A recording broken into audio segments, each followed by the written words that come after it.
sitting at home watching, what does that mean to them? I'm not sure, because rules aren't really rules in Washington. That's true. They can say what they want it to be. I'm presuming he says this means that Social Security, Medicaid, Medicare are sacrosanct. You're not going to cut there. But any other kind of a program, it might be fair game, and particularly those kinds of. I mean, certainly our friends at NPR are going to be worried. You know, yeah. I mean, you think he'll mention specifics, or? No, I don't think so. I mean, you have to get politicians by the lapels and shake them to get specifics. You know. All right. Well, we've got Republicans sitting next to Democrats for probably the first time.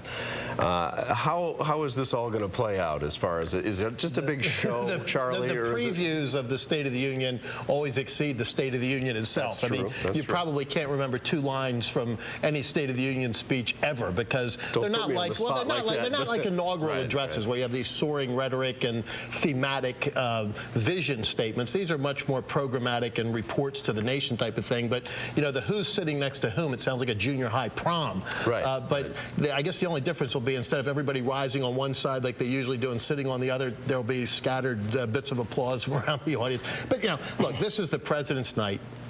Perfect opportunity for a president to capture the nation for a moment, because he's got all the trappings, all the surroundings of the power of Washington, D.C. The political elites are all there paying close attention. You've got a tailor-made television audience, and this president reads extremely well off the teleprompter. So he'll get a bounce in the polls tomorrow. But I think Tony's right. Then we get back to work and we see where the rubber meets the road. The toughest job in the world, Paul Ryan tonight, who has to deliver the opposition. He doesn't have any of those trappings. That's the really hard part. But he has to be better than Michelle Bachmann, the other Republican who's going to be on the web giving her response. What's the one thing you think, Tony, he's really got to hammer home? Well, yes, I was going to say, everybody talks about jobs. It's like the weather. Everybody talks about the weather, but only Tom Russell can do something about it. Tom always likes to hear you say that.